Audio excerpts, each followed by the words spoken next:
From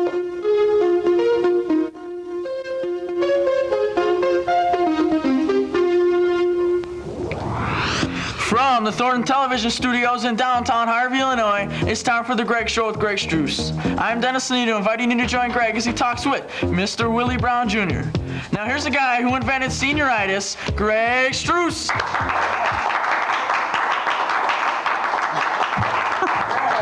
All righty.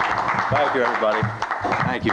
Real applause this time. Yes, we actually have an audience today. Anyway, our guest, as you mentioned, is Mr. Brown, and Mr. Brown has been teaching for about the last 25 years. He's been here, and every day he helps someone new, and we're going to get a chance to talk to him about a lot of things today.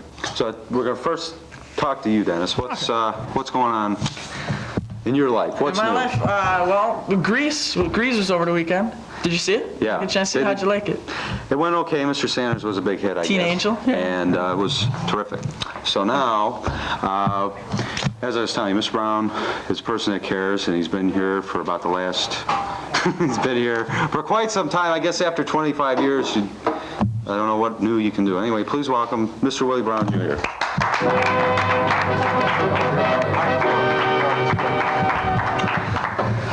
So, you've been here, and I know we always talk about it every time you're here. You've been here about 6 times in the last 3 years that we've been on. And can't thank you anymore for taking some time out here. What was your most difficult time of being here, of teaching, of being here at Thornton? If you ever had a difficult time, when would you say it was? I'd have to say it was probably the time somewhere between 1967 and 1969 when we had some civil unrest here at school. What's the biggest challenge that you face when you walk into a classroom to teach? Making sure that I'm mentally, physically, and spiritually ready to do a first-class job. If not, then that's the all of it in a nutshell, is being ready physically, mentally, and spiritually to use my resources to do the best job possible. Okay. Tell us a little bit about your first day here at Thornton. What was it like? If you can recall. I was scared to death. Maybe much similar in terms of scale to my first day in high school myself, first day in college. Well, the first day in teaching here at Thornton, I didn't know very many people. I was the only black teacher here in 1961, and I wanted to make sure I did a good job. And so I was very anxious to make sure I made a good impression and did a first-class job, as I always try to do. And so I was just, I guess, about to wet my pants, I suppose. Is that, we have a couple pictures here from your early days. Ah, boy. I guess you have the Dr. Luther King look here. Oh, really? It's a house cut. That's a house cut. It's a house cut. Did you ever get a haircut like that? We call that a crew cut when I was in college, yeah. Okay, and that's that one, and you were Dean of Boys. Okay. Okay, and then you have one here. Let's see. A lot smaller then. A lot smaller? Yeah. So is the picture. Yes, indeed. And we have this one. And that was when you were a gym teacher. Yeah. What you miss teaching gym? Or PE? That's what it is. I like it, but I must admit, my favorite at this stage in time in my life is teaching health education, because I get an opportunity to use all of those skills that I've developed over the years in a kind of a microcosm. I enjoy teaching, period. I think that's what my gift is, but I really prefer teaching health, to be very honest. Do you, out of all the units that you teach in health, which is your personal favorite? My personal favorite. Which do you think that people get more out of? You teach death education, you teach sex education, disaster. What is it, Disaster survival and safety ed. I would say it would probably be a toss-up between the mental health unit and the sex education unit. I think those are probably my two favorites. What's wrong?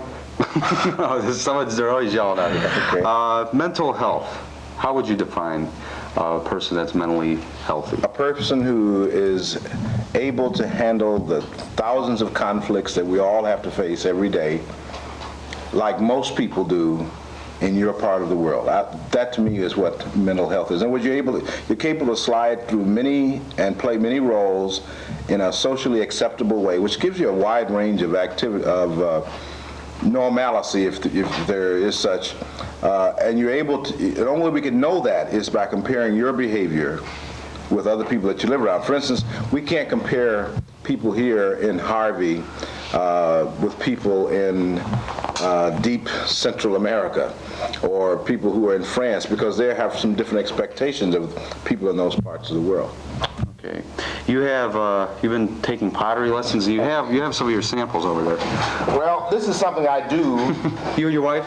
My wife and I together on Monday evenings, and this is probably preferable to going to see a psychiatrist when one is under a great deal of stress. We go and do some work to make gifts for people, and it's just good activity. I'm the only guy in the whole class. Are you? I'm only man there, and I enjoy being there. It's a ceramic workshop over in the village of Thornton.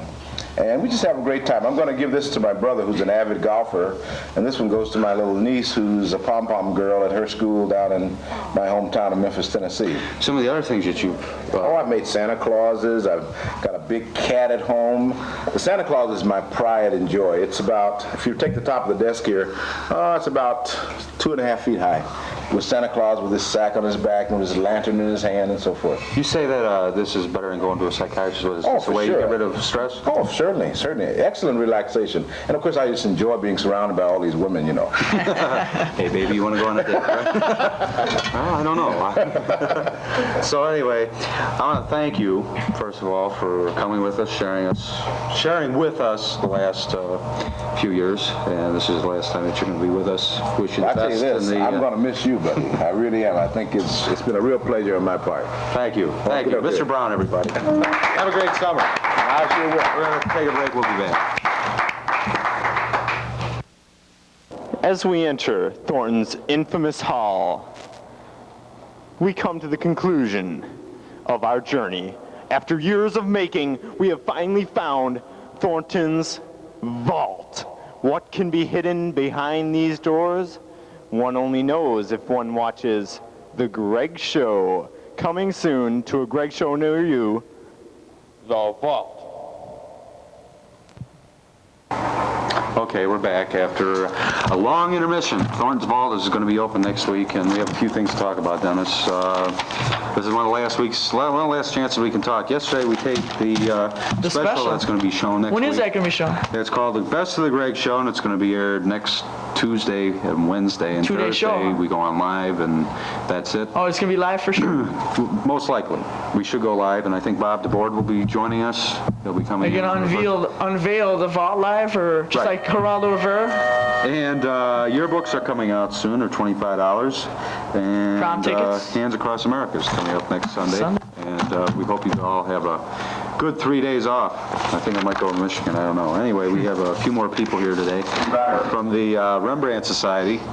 And we have Regina Lee, Patrick Deal, and Travis Washington. So let's hear it from Okay. Tell us a little bit about you quickly now. We don't really have a lot of time. Tell us a little bit about what the Rembrandt Society's been doing. How was the last Gym Jam? Okay, last Gym Jam turned out pretty okay. It was pretty okay. We made okay money off of it, and it was a nice show. Okay. Did a lot of people show up? Not that many, but... Did you go? I went. I had fun. Okay, tell us a little bit about this now. Okay, this is a trophy. It's called the Golden Sock Award that we won in Springfield. And this was our first time, Rembrandt Society's first time ever going down there winning something and bringing it back for a talent. We did in a gong show called, we did breaking, they did breaking. And it was pretty nice. We did paintings and pen and ink drawings. It was pretty nice. Well, we hope the year finishes out good with you. And I won. Oh, you won this? Let's see some of them real quick here. This is Rembrandt Society Regional Award. Are you a painter? Yeah. And what are some of the things you paint? I painted watercolors, and I took them down there, little pictures. Okay. All right. So that's about it for this week. Mr. Brown, once again, it's great to have... That's smooth. Mr. Brown, once again, it's great to have him up here. It's a shame that hopefully in the future we'll be able to do this again sometime. Remember, if you drink, don't drive this weekend. Enjoy it. Hope hope you have fun, because next week we get out, at least seniors, and then a few weeks from then, I guess all the other classmen get out, so... Graduation. So until then, this is Greg Struess. Have a great day, good weekend. We'll see you next week. Goodbye. Anyway, we get molded. Don't call me by the wrong.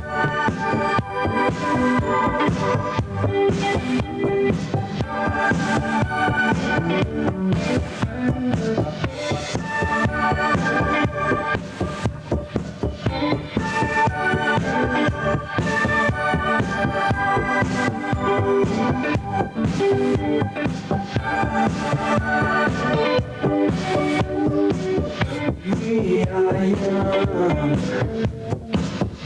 we are free, on earth together.